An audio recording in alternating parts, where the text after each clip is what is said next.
আমরা ধান গাছের গোড়ার দিকে যে পোকা আক্রমণ দেখতে পাচ্ছি সারিবদ্ধভাবে সেটি হচ্ছে কারেন্ট পোকা। কারেন্ট পোকা একবার ধান গাছে আক্রমণ করলে সে প্রচুর পরিমাণে বংশবৃদ্ধি করে এবং ধান গাছের প্রচুর পরিমাণে রস চুষে খেতে শুরু করে। প্রচুর পরিমাণে রস ধান গাছ থেকে চুষে খাওয়ার কারণে ধান গাছগুলো শুকিয়ে যায়।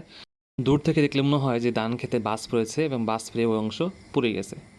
কারেন্ট পোকা সাধারণত আমাদের জমির স্যাঁতসেঁতে অংশ বা জমিতে আমরা যদি বেশ ঘন করে যদি ধান গাছ লাগাই অথবা ইউরিয়া সার বেশি পরিমাণে প্রয়োগ করি, গরম ও গুমোট আবহাওয়া, জমিতে প্রচুর পরিমাণে পানি থাকলে বা স্যাঁতসেঁতে পরিবেশ থাকলে এই পোকার আক্রমণ বেশি হতে পারে।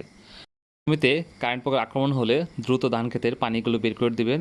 তারপর হচ্ছে 2-3 সারি পর পর আপনারা বিলি করে দিবেন যাতে ধান ক্ষেতের মাঝখান দিয়ে বায়ু চলাচল করতে পারে, স্যাঁতসেঁতে ভাবটা চলে যায়। কারেন্ট পোকা খুব দ্রুত বংশবৃদ্ধি করে এবং জমিতে আক্রমণের হার বাড়িয়ে দেয়, তাই আপনারা জমিতে কারেন্ট পোকা দেখা মাত্রই স্প্রে করলে ভালো হয়। জমিতে আপনারা কারেন্ট পোকা দেখার সাথে সাথে আপনারা স্প্রে করবেন।